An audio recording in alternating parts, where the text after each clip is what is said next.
45వ కీర్తన మనం చూస్తే అక్కడ 7వ చరణంలో నీవు నీతిని ప్రేమించి భక్తిహీనతను ద్వేషించుచున్నావు కాబట్టి వినరు కావున అనే మాట. కాబట్టి దేవుడు నీ దేవుడై.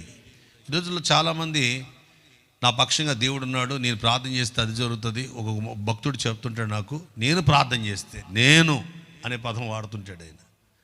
నేను చాలా చాలా అతిశయంగా గర్వంగా చెప్తూ ఉంటారు కొంతమంది. అంటే వాళ్ళని తప్పుపడుతున్నాను కాదు, అది ఎంతవరకు కరెక్టో వాళ్ళు ఆలోచించుకోవాలి.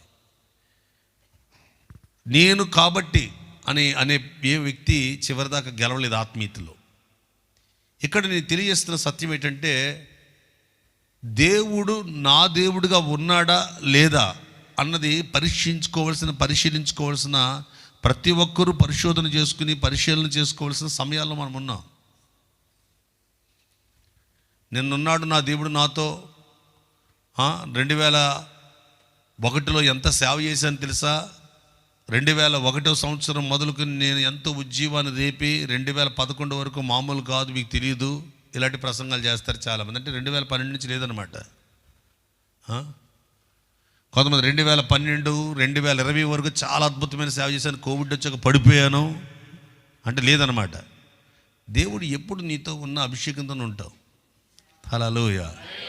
దేవుడు ఎప్పుడు నీతో ఉన్నా సంతోషంగా ఆనందంగానే ఉంటావు. ఎందుకంటే దేవుడు నీ యొక్క సన్నిధి ఉన్న ప్రతి బిడ్డ జీవితము ఆనంద తైలంతో అభిషేకించబడుతూ, ఇంకా చెప్పాలంటే తన చెలికాండ్రు కంటే హెచ్చగినట్లు చేయగలిగే శక్తి ఆ దేవుని సన్నిధికి ఉంది. యేసేపుని తన అన్నలందరికంటే హెచ్చించాడు ప్రభు. దావీదుని తన అన్నల కంటే అందరికంటే హెచ్చించాడు. కారణం ఏంటంటే దేవుడు వారితో కథలు వెళ్తుండేవాడు. ఎక్కడికి వెళ్తే అక్కడికి చక్కగా వ్రాయబడిన విషయాలు ఇవి. యెహోవా యేసేపునకు తోడై ఉండెను. జైల్లోకి చెరసాల్లోకి వెళ్ళినా అక్కడ ఉన్నాడు. పొతిఫర్ ఇంట్లో ఉన్నాడు. ఐగుప్తు వెళ్తే ఐగుప్తులో ఉన్నాడుగా. అలాగే దావీదునకు దావీదు ఎక్కడికి పోయినను దేవుడు అతనికి తోడై ఉండేను. Praise the lord.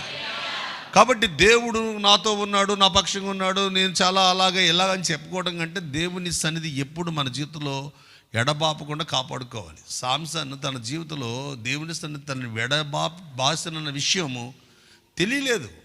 న్యాయాధిపతులు 16లో తెలియలేదు.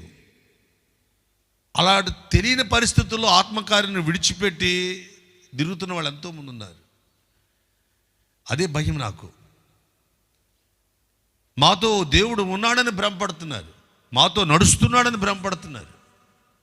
మరియా యేసేపులు వాడుక ప్రకారం యేసుప్రభు 12 ఏళ్ల వయసులో వారు యెరూషలేముకి వెళ్ళారు. తిరిగి మరలా పస్కా యొక్క పండుగను ఆచరించుకుని వారు గృహానికి వెళ్తున్నప్పుడు మాతో ఉన్నాడులే అని తలంచుకున్నట్టే వెళ్ళిపోయారు. ఒక దిన ప్రయాణం వెళ్ళిపోయారు. వెళ్ళి బంధువులలోనూ నిలవైన వారిలోనూ, అంటే బాగా పరిచయం ఉన్న వాళ్ళతోనూ, వారి యొక్క వర్గాలలో, వారి వంశాలలో, వారి యొక్క గోత్రాల్లో ఉన్న వాళ్ళతోనూ వెతుక్కున్నారు. దేవుడు ఉన్నాడా లేదని, యేసుప్రభు ఉన్నాడా లేదని. దొరకలేదు. ఎక్కడికి వచ్చారు? సరాసరి దేవాలయానికి వచ్చారు. 3వ రోజు అయింది. అప్పటికి 3 రోజులు వాళ్ళ దగ్గరగా ప్రభు లేరు.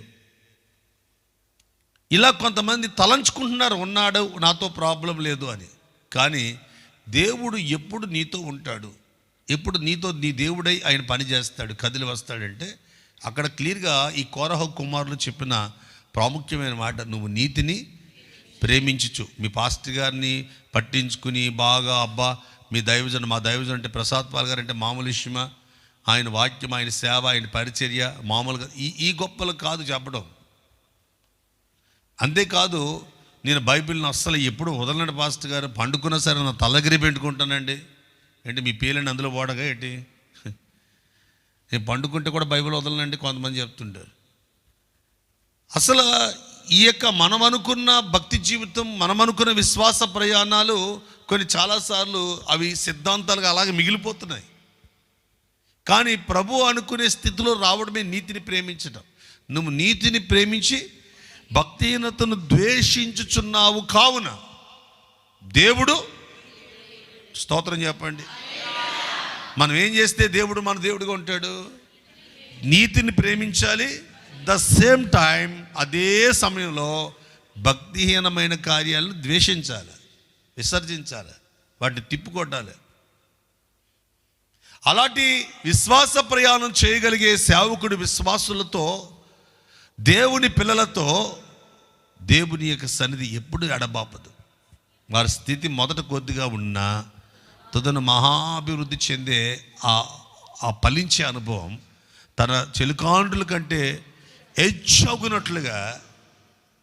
మొదట ఈ పరిచర్య చాలా చిన్నది. ఈ పరిచర్య ఏ ఫారిన్ డబ్బుతోనో ఏ రాజకీయ బలంతోనో ఎదిగింది కాదు.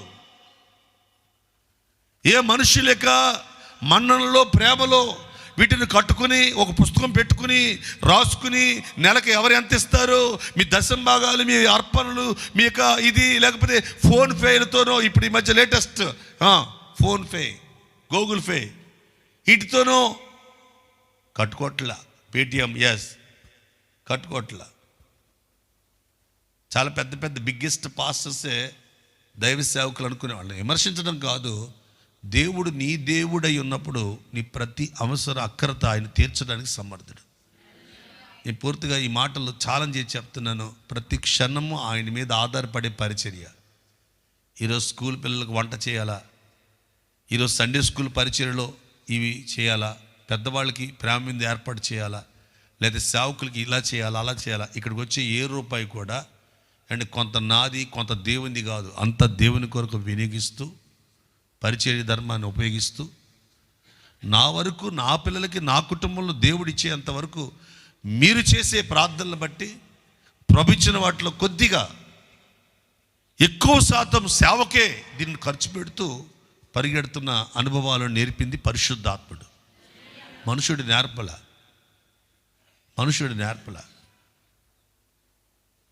ప్రారంభ దినాల్లో దశమ భాగం తీయాలి, మిగతా తినాలనుకున్నాను. తర్వాత అనుకుని 20% తీయాలనుకున్నాను. తర్వాత అలా కాదు, 50-50 అనుకున్నాను. కాదు, పూర్తిగా ప్రభు పనే జరగవలసి ఉంది ఇక్కడ. ఆ సమయం వచ్చినప్పుడు అన్నీ సమస్తమైన చేస్తాడని పూర్తిగా నేను లోబడి, ఈరోజు మీరు తెచ్చే ప్రతి యొక్క కష్టార్జితమే కానీ, మీరు చేసే ప్రతి ప్రార్థనే కానీ, ఆ ప్రార్థనల మీదను మీరు ఇచ్చిన ప్రతి ఒక్క భాగములు ఉన్నాయి. దేవుని యొక్క కొరకు కృతజ్ఞతలు కానీ, కృతజ్ఞత కానుక, ఎత్తనము, దశమ భాగము, ప్రతిష్టార్పణ, మందిరాల కొరకు అని ఈ కవర్లలో పెట్టి మీరు చేస్తారు. కొంతమంది అందరూ చేయకపోవచ్చు కానీ కొందరు ఖచ్చితంగా చేస్తారు. ఇవన్నీ దేవుని పని కొరకు, ప్రభు పని కొరకు పరిగెత్తుతూ చెన్నైలో పరిచర్య జరుగుతున్న, ఈరోజు హైదరాబాద్లో పరిచర్య జరుగుతున్న, మరలా స్థిరపరచబడి పరిచర్య ప్రారంభించబడి ఈరోజు అనేక చోట్ల సేవకుల పనులు జరుగుతున్న, ఈ ఆంధ్రాలో 10 జిల్లాల్లో దేవుని పని కొరకు ప్రభు పని వెదజల్లడానికి ప్రభు గత దినాల్లో ఘనమైన పని ఇప్పుడు కూడా జరుగుతూ ఉంది. కొంతమంది సేవకులు అక్కడక్కడ అలిగే సేవకులు ఉంటారు. అక్కడక్కడ కనపడతారు. నాకు ప్రకాశం జిల్లాలో ఒక ఆయన అలిగారంటే ఈ మధ్య. ఎందుకు అలిగాడో మరి అలకెక్కాడో తెలియదు. కానీ బైబిల్ చెప్తుంది, ఆహాబు స్నేహం చేసిన సంఘాన్ని, పరిచర్యను, దేవుని సన్నిధిని విడిచిపెట్టిన ఆహాబు స్నేహం చేసిన యెహోషువపాతు దెబ్బలు తిన్నాడు, ఇబ్బందులు పడ్డాడు. పరిచర్యను, దేవుని ఆత్మను ధిక్కరించిన వారితో సహవాసం చేస్తే దెబ్బలు తింటాం, ఇబ్బందులు పాలవుతాం. దేవునికి ఆయాసంగా బ్రతికేవారు మా చిన్నప్పటి నుంచి మా చెల్లి, మా అక్క, మా తల్లి, లేదా మా తమ్ముడు, మా అన్నయ్య అనే భావాలు నాకు ఉండవు. దేవుని కొరకు బ్రతుకుతారా, వాళ్ళతో సహవాసం, లేకపోతే పక్కనెట్టడం. దేవుని కార్యానికి అభ్యంతరంగా ఉంటే అది మంచిది కాదు అని భక్తిహీనతను ద్వేషించాలి. నీ నీతిని ప్రేమిస్తున్నా, చచ్చుదులేనా, మీ ప్రార్థనదులేనా, మీకు ఎప్పుడైనా కాదన్నా దేవుని పని రాలేదా, అయినా సరే ఈ మనిషి నాతో ఉండాలి, ఈ ఆగాగు నాతో ఉండాలి. ఎవరు? సౌలు అంటున్నాడు, ఒరే బాబు, ఈ అమాలేకీల రాజును హతమార్చు అంటే ఆడు కావాలంటే ఆగాగు.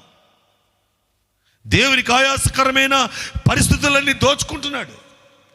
ఈ అమాలేకీల సొత్తు లోపల తెచ్చిపెట్టుకుంటున్నాడు. భక్తిహీనతను ద్వేషించలేకపోతున్నాడు. నువ్వు నీతిని ప్రేమించి భక్తిహీనతను ద్వేషిస్తే దేవుడు నీ దేవుడై నువ్వు పొద్దున్న సాయంకాలం దాకా కొట్టుకుని కష్టపడిన దానికంటే ప్రభు నీ పక్షంగా ఉంటే నీ చేతుల కష్టజితం, ఓటీలు డ్యూటీలు అడావడి అన్నీ దాన్ని అంతకంటే ఆ 8 గంటలు చేసిన ఆ యొక్క జీతమే నీకు సమృద్ధిగా ఉంచుతాడు. కూడబెట్టిన లక్షలు కూడబెట్టిన చివరికి ఏదో స్థితిలో పాడు చేసుకునే దానికంటే ఉన్నదానితో సమృద్ధిగా సంతోషంగా బ్రతకాలంటే ప్రభు యొక్క కృప నీ మీద నిలబడాలి. దేవుడు నీ దేవుడిగా నిలబడాలి. ఎప్పుడు నిలబడతాడు ఆయన అంటే చాలా క్లియర్గా ఒక మాట మీకు చెప్తాను. నీతిని ప్రేమించాలి, భక్తిహీనతను. ఒక్క చిన్న మాట మీకు చెప్తాను వినండి. పరిశుద్ధ బైబిల్ దేవుని యొక్క వాక్యం రోమపత్రిక 8వ అధ్యాయము పరిశుద్ధ వాక్యంలో ఈ మాటలు మీరు గమనించినట్లయితే నీతిని ప్రేమించడం అంటే ఏంటి అనే విషయాన్ని మనము 9వ వచనాన్ని ఒకసారి చదవండి. దేవుని ఆత్మ మీలో నివసించిన ఎడల గుడ్. క్రీస్తు ఆత్మ లేనివాడైతే ఆయన వాడు జాగ్రత్తగా. క్రీస్తు ఆత్మ లేనివాడైతే ఎందుకని ఆయన వాడు కాడు? చదవండి 10వ వచనం. క్రీస్తు మీలో నున్న ఎడల మీ శరీరము పాప విషయమే మృతమైనదిగాను మీ ఆత్మ నీతి విషయమై, గమనించండి, నీతి విషయమై జీవము కలిగి ఉన్నది. ఈ మాట మర్చిపోకండి. నీతి విషయమై జీవము, ఆత్మ మనలో బ్రతుకుతున్నాడు, పరిశుద్ధాత్ముడు మనలో బ్రతుకుతున్నాడు అంటే నీతి విషయమై జీవము కలిగి ఉండడం. మరోసారి జ్ఞాపకం చేస్తున్నానండి. నేను పెద్ద బైబిల్ కొనుక్కోనండి, ప్రతిరోజు పారాయణ చేస్తున్నానండి. అసలు ఎక్కడికి వెళ్ళిన అన్నయ్య గారి గురించే మాట్లాడుతున్నానండి. నేను అసలు యేసు ప్రభును ఎక్కడ విడిచిపెట్టలేదండి, గంటలు ప్రార్థన చేస్తున్నానండి అని చెప్పే భక్తులు చాలామంది ఉండొచ్చు. నేను దశంభాగాలు ప్రతిష్టార్పణలు ఏది మానేనండి అని చెప్పేవాడు ఉండొచ్చు. కానీ బైబిల్ ఏం చెప్తుందంటే ఆత్మ నీతి విషయమై జీవింపచేస్తూ జీవం కలిగి ఉంది. మనలో ఉన్న పరిశుద్ధాత్మ కార్యము నీతిని జరిగించడానికి జీవం ఇస్తాం. పరిశుద్ధాత్ముడు మనలో బ్రతుకుతున్నాడు, ఆత్మ చల్లారిపోలేదు, ఆత్మను చంపలేదు, ఆత్మను బ్రతికించుకుంటున్నామంటే నీతి విషయమై అది జీవించాలి. ఏది నీతి? పరిశుద్ధాత్మ కార్యమును మీ జీవితంలో జరిగించటమే, పరిశుద్ధాత్మ దేవుడిని మీరు ప్రేమించటమే నీతి. హల్లెలూయా చెప్పండి ఒకసారి. అలా పరిశుద్ధాత్మ దేవుని పని ఏంటండి మీరంటే, టుక్గా కొన్ని మాటలు యోహాను సువార్త ఈ మధ్యకాలంలో మీరు దేవుని యొక్క వాక్యం లైవ్లో వింటున్నారు కదా, ఆ 16వ అధ్యాయము 7-8 వచనాల ప్రకారం మీరు చూస్తే ఆదరణకర్త ఆత్మ మీ మీదకి వచ్చినప్పుడు, మీలో పనిచేస్తున్నప్పుడు, మీలో ఆయన జీవిస్తున్నప్పుడు మిమ్మల్ని ఏమంటే పాపమును గూర్చియు, నీతిని గూర్చియు, తీర్పును గూర్చియు లోకములో ఒప్పింప చేస్తా ఉంటాడు. ఆయన ఒప్పింప చేయు ఆత్మ. చెప్పండి ఎవరట? మీలో ఒప్పింప చేయబడుతున్నారా? పాపాన్ని గూర్చి, తీర్పును గూర్చి, నీతిని గూర్చి. అబ్బా ఇది నీతి, ఇది భక్తి, ఇది భక్తిహీనత. అండ్ ఇది భక్తిహీనత, ఇది భక్తి జీవితం, ఇది విశ్వాస ప్రయాణం, ఇది అవిశ్వాస ప్రయాణం. అంటే నీతిని ప్రేమించి భక్తిహీనతను ద్వేషించే పని పరిశుద్ధాత్మ దేవుడిని చేయగలడు. మన సొంత పెత్తనం కాదు, పరిశుద్ధాత్మ పెత్తనానికి పూర్తిగా అప్పగించుకోవటం. ఎందుకు పరిశుద్ధాత్మ దేవుని పెత్తనానికి అప్పగించుకోవాలి అంటే, దేని బిడ్డారా, పరిశుద్ధ దేవుని యొక్క వాక్యంలో రాయబడిన సత్యాలు మీరు గమనిస్తే ఈ రోమపత్రిక 8వ అధ్యాయంలో చాలా క్లియర్గా చెప్పిన మాట, ఎందరైతే దేవుని ఆత్మచేత నడిపించబడతారో 14వ వచనంలో వారే దేవుని పిల్లలు అనబడతారు అన్నాడు ఆయన. దేవుని మరి మిగతా వాళ్ళు దేవుని పిల్లలు కాదనే కదా. మళ్ళీ బైబిల్ అయినా మార్చుకుంటాడా దేవుడు? మార్చుకోడు ఆయన. ఒక్కసారి ఆయన చేసిన కార్యాన్ని గురించి సంతాపపడి పశ్చాత్తాపడే మనసు ఆయనకి లేదు. కొన్ని విషయాలు పరిశుద్ధాత్మ కార్యం ఎస్ అంటే ఎస్ఏ. మీరు బైబిల్ గ్రంథంలో చూడండి, ఈ మార్కు సువార్త 11వ రోమపత్రిక 11వ అధ్యాయము దేవుని వాక్యంలో 29వ వచనం చూస్తే, ఏలైనగా దేవుడు తన కృపావరముల విషయములలోను పిలుపు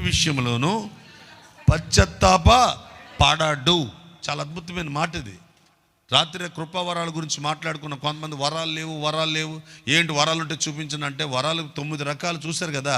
1 బుద్ధివాక్యము, 2 జ్ఞానవాక్యము, 3 విశ్వాసము, 4 స్వస్థత. అది మీరు దేవుని యొక్క వాక్యాలు వినే ఉంటారు కదా. కొరింథీకి రాసిన 1వ ఉత్తరము 12వ అధ్యాయము. ఈ విషయాలు మీరు దేవుని యొక్క వాక్యాలు చూసినట్లయితే అది చాలా క్లియర్గా రాయబడిన ఈ 7వ వచనం నుండి 8వ వచనం నుండి మీరు చూడొచ్చు. బుద్ధివాక్యము, జ్ఞానవాక్యము, విశ్వాసము, స్వస్థపరచు అద్భుతాలు చేయు శక్తి, స్వస్థపరచు వరము, అద్భుతాలు చేయు శక్తి, ప్రవచించడం, వివేచించడం, నానావిధ భాషలకు అర్థం చెప్పు వరములు. ఈ 9 కూడా ఆత్మ ఒక్కడే చేస్తున్నాడు. ఇవన్నీ ఇందులో కొన్ని నమ్ముతాడు, ఒకడు కొన్ని నమ్మడు. ఇంకో మాట ఏమంటారంటే, విశ్వాసాన్ని పట్టుకుని ప్రసంగం చేసేవాడే స్వస్థలుంటే చూపించి అంటాడు. ఎంత భయంకరం అంటే, జ్ఞానవాక్యం చెప్పేవాడే అద్భుతాలు ఎక్కడున్నాయి, ఈ రోజుల్లో విశ్వాసం ఎక్కడుంది, భాషలు ఎక్కడున్నాయి అంటాడు. అంటే అంతవరకే తెలుసు అతనికి. ఆత్మ చెప్పు సంగతులను గ్రహించలేని స్థితిలో చాలామంది ఉన్నారు. కానీ దేవుడు పశ్చాత్తాపడతాడా ఆయన కృపావరాల గురించి? ఏమండి, నేను ఎందుకు ఇచ్చాను రా, అసలు ఇవ్వలేదు, అయిపోయినాయి, అక్కడతో ఆగిపోయి, అపోస్తులు తాగిపోయి అన్నాడు. ఆయన బైబిల్ క్లియర్గా చెప్తున్న మాటలే కదా. రోమపత్రిక మీరు చదువుకున్న విషయాలు, ఈ వరాల గురించి కానీ, ఆయన పనుల గురించి కానీ, ఏమండి, ఆయన పశ్చాత్తాపడే మనసు ఆయనకి లేదు. ఆయన పిలుపును గురించి కానీ పశ్చాత్తాపడడం లేదు. అది స్థిరపరిచాడు. వాటిని నమ్ముతున్న వాళ్ళు స్తోత్రం చెప్పండి. కాబట్టి నీకు భాషలు రానంత మాత్రాన భాషలు వచ్చిన వాడిని కించపరచొద్దు. భాషలు మాట్లాడుతున్న వాడిని, భాషలకు అర్థం చెప్పేవాడిని ఏం అర్థం చెప్తున్నాను వాడిని అనొద్దు. భాషలో నానావిధ భాషలు ఉంటాయి, దేవదూతల భాషలు ఉంటాయి.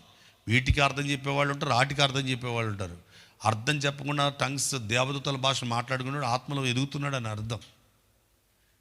దేవుని బిడ్డలారా, ఈరోజు దేవుని యొక్క వాక్యాన్ని స్వీకరించే ప్రతి యొక్క ఆధ్యాత్మిక అనుభవాన్ని మీకు నేను తెలియజేస్తున్న ఇక్కడున్న భాగం ఏంటంటే, పరిశుద్ధాత్మ చేత నడిచే పిల్లలై ఉంటే గనుక నీతిని ప్రేమిస్తున్నారని అర్థం.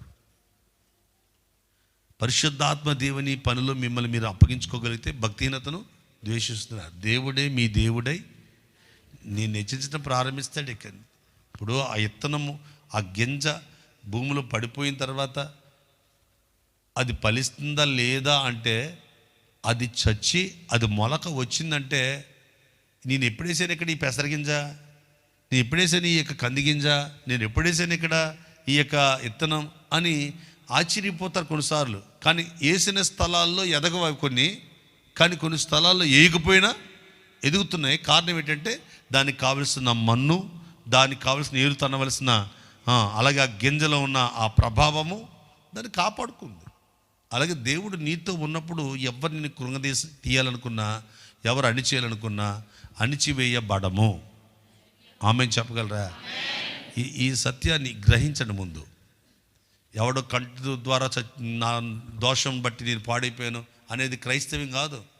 దానికి మళ్ళీ కలబంద మొక్కలు, పటికలు, ఎర్రబట్టలు పట్టుకేసి కట్టడాలు క్రైస్తవులే. కొంతమంది క్రైస్తవులు, కొంతమంది దౌర్భాగ్య స్థితిలో. మళ్ళీ పైగా అంటారు, అన్నయ్య గారు ప్రార్థన చేశారు, అయ్యగారు ప్రార్థన చేశారు, అమ్మగారు ప్రార్థన చేశారు, ఈ పెద్ద పాస్టర్ గారు ప్రార్థన చేశారు. యేసుబాబు వచ్చి ముట్టుకున్నా సరే నీలో ఉన్న భక్తిహీనత విడిచిపెట్టకపోతే ఫలించవయ్యా, ఫలించవండి. ఇది నిజం. ఫలించాలి అంటే భక్తిహీనత విడిచిపెట్టాలా. సహోదరి, దేవుని ఆత్మ చెప్పు సంగతులను గ్రహించాలి. ఎందుకంటే అన్యజనులైన అర్పణ పరిశుద్ధపరచబడేది పరిశుద్ధాత్మలని రోమపత్రిక 15:15 ద్వారా తెలుసుకుంటున్నాం. ఇక్కడ గమనించండి, పరిశుద్ధాత్మ దేవుని కార్యం ఎంత ప్రాముఖ్యమో మనం దేవుని యొక్క వాక్యాన్ని గ్రహిస్తే కనుక, రోమపత్రికలో అప్పటికే 7వ అధ్యాయానికి వస్తే, మీరు 7వ అధ్యాయానికి రండి ఒకసారి. రోమపత్రిక 7వ అధ్యాయానికి వస్తే అక్కడ రాయబడిన మాట 24వ వచనం ఒకసారి చూడండి. 24వ వచనం, అయ్యో నేనెంత దౌర్భాగ్యుడను, ఇట్టి మరణమునకు లోనగు శరీరము నుండి నన్ను ఎవడు విడిపించును? పౌలు గారే ఒక ప్రశ్న వేసుకుంటున్నాడు. ఏదైతే నేను మానేయాలనుకుంటున్నానో ఈ శరీరంలో, అది మానలేకుండా చేస్తుంది నా శరీరం. జాన్ వెస్లీ అనే దైవజనుడు తెల్లవారుజాము 4 గంటల నుండి 7 గంటల వరకు ప్రార్థనా సమయం ఎప్పుడు కోల్పోలేదట. ఆయన ఎప్పుడు కోల్పోలేదట. అసలు ఆ రికార్డు వింటే రోషం వస్తుంది, కానీ నిలబడదామంటే నిలబడలేము. అసలు అటువంటి అందుకే ప్రపంచాన్ని కదిలించారు. జాన్ వెస్లీ అనే దైవజనుడు ఉదయము 4 గంటలకు లేవడం మానలేదు, ప్రార్థనలు కూర్చోవడం మానలేదు, 7 గంటల వరకు తన పనిని తన జీవిత కాలంలో ఈరోజు మానేనన్నది లేదట రికార్డు. చప్పటి కూడా స్తోత్రం చెప్పండి. మనం ఏది చేయాలనుకుంటున్నామో అది చేయలేకపోతున్నాం, ఏది మానుకోవాలనుకుంటున్నామో అది మానుకోలేకపోతున్నాం. ఏముంది ఈ శరీరంలో అంటే ఈ పాప నియమం. ఈ నియమము నుండి విడిపించేవాడు ఎవరబ్బా అని ఏడ్చి అప్పుడు 8వ అధ్యాయానికి వచ్చినప్పుడు ఈ నియమము నుండి విడిపించగలిగిన వాడు పరిశుద్ధాత్మ దేవుడు. ఈ ఆత్మ కలిగిన వారు మాత్రమే నీతిని ప్రేమించి భక్తిహీనతను ద్వేషించగలరు.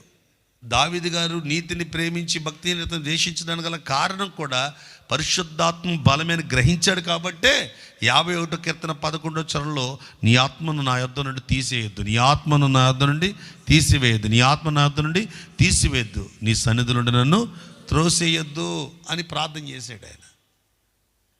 ఎందుకని అంటే ఇక్కడ రోమపత్రిక 8వ అధ్యాయం 13వ వచనంలో దేని బిడ్డలారా, ఈ పాప నియమమును చంపగల శక్తి, పాప నియమం మన శరీరంలో ఉంది కదా, దాన్ని చంపగల శక్తి పరిశుద్ధాత్మ దేవుడికే ఉన్నది.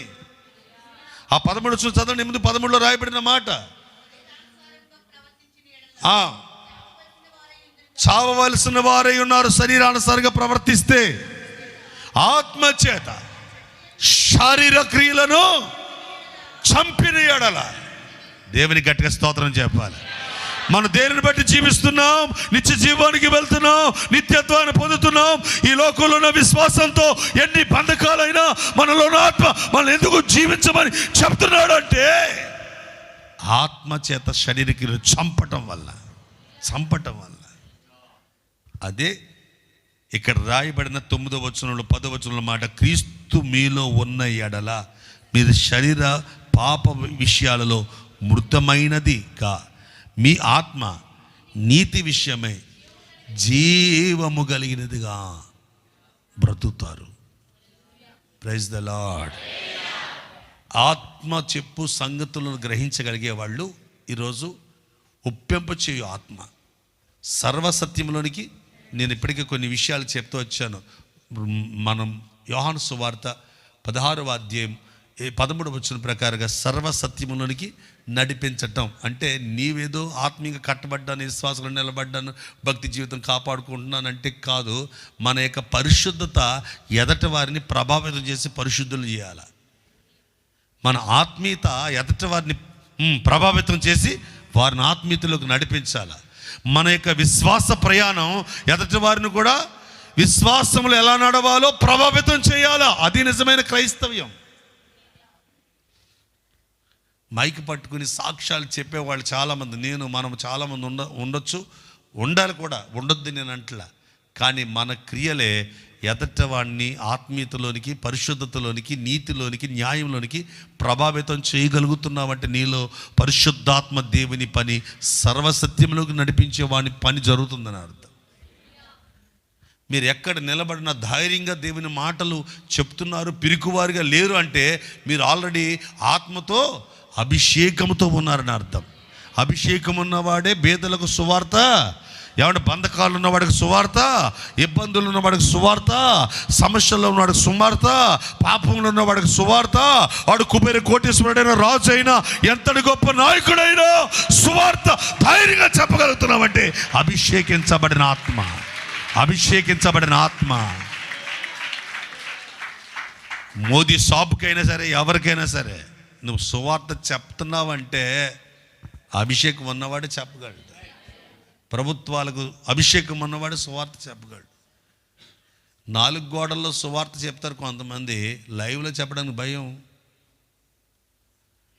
కొంతమంది లైవ్లో చెప్పినా అంతంతవరకు చెప్తారు, కానీ సమయం వచ్చినప్పుడు భయం.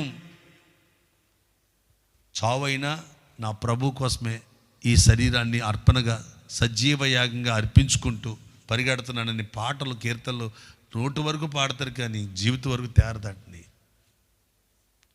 వాటి జీవితం వరకు తేవాలి. సైతన్యట క్రైస్తవులు పచ్చి అబద్ధికులు అని చెప్పి బోర్డు పెట్టాడట. కారణం ఏంటంటే వాళ్ళ పాటలు అదిరిపోతాయి కానీ బ్రతుకులు మాత్రం బెదిరిపోతాయి అన్నట. పాటలు అదిరిపోతాయి, బ్రతుకులు బెదిరిపోతాయి. సజీవయాగముగా మా శరీరము సమర్పించి సంపూర్ణ సిద్ధి నొందా శుద్ధాత్మను నొసగితి అని పాటలు బాగా పాడతారు. అన్ని సంఘాలు కీర్తన పాడతారా? పదవుల కోసం, పలుకుబడి కోసం, అక్కడ ఉన్న దేశాల కోసం, ముక్కల కోసం కొట్టుకునే ఎన్నో సంఘాలు, కులం కోసం కొట్టుకునేవి. కానీ సజీవయంగా బలి అర్పణ చేయబడితే మొక్కల కోసం, కులాల కోసం, ఈ పదవుల కోసం ఎందుకు కొట్టి చేస్తాం? సువార్త చెప్తాం కదా. ఆయన ఆత్మ మనలో ఉండి మాట్లాడుతున్నాడని మత్తయి సువార్త 10:20 ఉన్నట్లుగా, తిమోతికి రాసిన 2వ ఉత్తరంలో అండ్ 1వ అధ్యాయం 7వ వచనంలో ఉన్నట్లుగా ధైర్యపరచు ఆత్మతోనే జీవిస్తాం కదా. Praise the Lord. అంతే కదా. రోమపత్రిక 8:26 ప్రకారంగా విజ్ఞాపన చేయ ఆత్మ. చెప్పండి, ఏ ఆత్మ? విజ్ఞాపన చేయ ఆత్మ. గంటల దేవునితో మాట్లాడి, ఎవరో ప్రార్థనలో కూర్చో ప్రార్థన చేయి, కష్టం ప్రార్థన చేసుకో తీరుతుంది అని చెప్పగల. కష్టం ఉన్నా లేకపోయినా ప్రార్థన జరుగుతూనే ఉంటుంది. విజ్ఞాపనాత్మ ఎక్కడికి పో. శ్రమ వచ్చింది కాబట్టి ఒక గంట ఎక్కువ ప్రార్థన చేద్దాం, ఈరోజు అన్ని పనులు ఎక్కువనే కాబట్టి తక్కువ ప్రార్థన చేద్దాం అనుకోడు నిజమైన విజ్ఞాపనకర్తలు. ఎందుకంటే ఇప్పుడు మార్టిన్ లూథరన్ గారు ఉన్నారా, వారు దైవజనులు, దేని బిడ్డరా, అభిషక్తులు, దేవజనులకు పిలువబడిన వీళ్ళందరూ పరిశుద్ధులేని ఈ సంఘాలు స్థాపించిన మార్టిన్ లూథరన్ గారు ఆయన అన్నారు, ఈరోజు నాకు ఎక్కువ పనులు ఉన్నాయి, ఎక్కువ టైం ప్రార్థన చేయాలి అనే ఒక చక్కటి నినాదం మన జీవితంలో గుండెల్లో కదులుతూ ఉండేది. ఈరోజు ఎక్కువ పనులు ఉన్నాయి, కనీసం 3 గంటలైనా ప్రార్థన చెయ్యాలి. మనకి ఎక్కువ పనులు ఉన్న రోజున 3 నిమిషాలు ప్రార్థన అయిపోద్ది అంతే. యేసు ప్రభువా నీకు స్తోత్రం, నా స్థితి ఇది, నేను ఇలా చేయబోతున్నాను, నువ్వు నాతో ఉండంతే. నువ్వే ఇచ్చేస్తావు రూల్స్ అన్నీ ఆయనకి. దేవుని బిడ్డలారా, పరిశుద్ధాత్మ దేవుని విజ్ఞాపనకర్తలుగా మనల్ని చేయగలిగే స్థితిలో మనల్ని మనం అప్పగించుకోవాలి ఆయనకి. 6వదిగా అండ్ 5వదిగా ఫలమిచ్చు ఆత్మ. గలతీ పత్రిక 5:22 ప్రకారంగా ఆత్మ ఫలం ఏమనగా ప్రేమ, సంతోష, సమాధానం. ఇది ఆత్మలో ఫలించటం. దీర్ఘశాతం, దయాలత్వం, మంచితనము, ఇది జీవంలో ఫలించటం. ఏమండి? విశ్వాసము, ఆశ నిగ్రహం, సాత్వికము, ఆశ నిగ్రహం శరీరంలో ఫలించటం. మూడు భాగాలు చేస్తే ఈ ఫలభరితమైన జీవితం. యెషయా గ్రంథం 11:1 2వ వచనం రాయబడింది, ఫలించుట కొరకు. ఏమంటే ఆ దావీదు యొక్క చిగురైన ప్రభు యేసుక్రీస్తు వారు, యెషయా యొక్క ఏరైన ఈ దావీదు గారు ఎలాగ ఫలిభరితంగా చేయబోతున్నారా అంటే అక్కడ రాయబడిన విషయాలు మనం చూస్తే, జ్ఞాన వివేకములకు ఆధారముగా ఆత్మ, అండ్ ఆలోచనకు బలమునకు ఆధారముగా ఆత్మ. ఏమండి? తెలివికిని యెహోవా యందు భయభక్తులకు ఆధారముగా ఆత్మ అని మూడు భాగాలు, రెండు భాగాలుగా గమనిస్తే విభజించి 3 విషయాలు మనం అక్కడ చదువుతాం. అంటే మనలో ఉన్న ఆత్మకు ఎటువంటి ఆత్మబలము కావాలి అంటే అక్కడ రాయబడింది జ్ఞానము, వివేకము. పరిశుద్ధాత్మ దేవుడు లోపల పుట్టించి శరీరక్రియలు జయించే శక్తి ఇస్తాడు. మనసు, హృదయ, ప్రాణంలో అంటే జీవములో ఆయన ఏం చేస్తాడు? మనకి ఆలోచన బలము. ఆశ్చర్యకరుడు, ఆలోచనకర్త, బలవంతుడైన దేవుడు అనే పేరుందిగా. మన జీవానికి ఆ శక్తి ఇచ్చి బలం, మనం జయించగల శక్తి ఇస్తాడు. మన శరీరానికి ఆయన తెలివిచ్చి, దాంతోపాటు యెహోవా యందు భయభక్తులు ఏంటో నేర్పించి శరీరంలో ఫలింపచేస్తాడు. దాన్ని నీతి న్యాయం జరిగించటం ఫలభరితమైన జీవితం. ఇక 6వదిగా గమనించినట్లయితే, రాత్రి మాట్లాడుకున్న లైవ్లో దేవుని బిడ్డలారా, వరములు ఇచ్చు ఆత్మ. కొరింథీకి రాసిన 1వ పత్రిక 12వ అధ్యాయము 4 నుండి 11 వరకు చూస్తే ఆత్మ వరములు. ఏమండి? కృపా వరములు. ఇప్పుడు కృపా వరముల విషయంలో ఆయన పశ్చాత్తాపడుతున్నాడా? మరి ఎందుకు కొంతమంది కృపావరాలు అన్నీ లేవు, కొన్ని ఉన్నాయి, కొన్ని మరుగైపోయినాయి, ఈయన శిథిలావస్థకి వెళ్ళిపోవడానికి ఆయన కృపావరాలు శిథిలావస్థకి వెళ్ళే పరిస్థితుల్లో కట్టిన మానవుడా? ఆయన ఏమన్నా మానవుడా? ఆయన అనాది కాలం నుండి తన ప్రణాళికలు కాపాడుతూ ఆ ప్రణాళికలను జరిగిస్తూ నీతి న్యాయం జరిగిస్తూ ఈరోజు మన యొక్క తరం వచ్చిందని, మన తరానికి లేవు బాబు ఆర్డర్ అయిపోయింది, మీ దగ్గర వచ్చేటప్పటికి పెళ్లి విందు అయిపోయింది అంటున్నాడా? లేదు. పరిశుద్ధాత్మ దేవుడు భూమి మీద ఉన్నంత వరకు కృపావరాలు అలా పనిచేస్తూనే ఉంటాయి. పరిశుద్ధాత్మ దేవుని కార్యం సార్వత్రిక సంఘం ఎత్తబడే వరకు పరిశుద్ధాత్మ వరాలు, పరిశుద్ధాత్మ ఫలము, పరిశుద్ధాత్మ విజ్ఞాపన, పరిశుద్ధాత్మ దేవుని యొక్క ఒప్పింపు చేయు ఆత్మ, పరిశుద్ధాత్మ యొక్క సర్వసత్యములకు నడిపించు ఆ కార్యము, పరిశుద్ధాత్మ ధైర్యంగా నిలబడి మాట్లాడే అభిషేకము, ఏమండి పరిశుద్ధాత్మ చేసే మృతుల పునరుద్ధానపు బలము. 7వది మృతుల పునరుద్ధాన బలమునిచ్చు ఆత్మ, పునరుద్ధాన బలమునిచ్చు ఆత్మ. Praise the Lord. అందరూ స్తోత్రం చెప్పాలి. ఈ ఆత్మ 7వ ఆత్మ కార్యం ఎలా ఉంటుందంటే ప్రజ్వలించబడటం. ఇక ఆ వ్యక్తికి మనం చెప్పక్కర్లా నిత్య జీవం ఉంది దానికోసం ప్రయాసపడు అని చెప్పక్కర్లా. ఈ ఆత్మశక్తి పొందుకున్న వ్యక్తి బ్రతుకుంటే దేవుని పనిలో స్తోత్రం, ఈ లోకాన్ని విడిచిపెడితే పరలోకంలో స్తోత్రం. పునరుద్ధానపు శక్తిని చూచిన తర్వాత, ఆ పునరుద్ధానపు ఆత్మబలం మాలో పనిచేస్తున్నప్పుడు పౌలు గారు ఏవేవి లాభకరం అవన్నీ ఏం చేసుకున్నాడు? పెంటగా ఏం చేసుకున్నాడు? Praise the Lord. ఇది నీతిని న్యాయాన్ని జరిగించే ఆత్మకార్యం. ఇలా బ్రతికే వారి జీవితంలో దేవుడు తన దేవుడై కదులుతూ ఉంటాడు.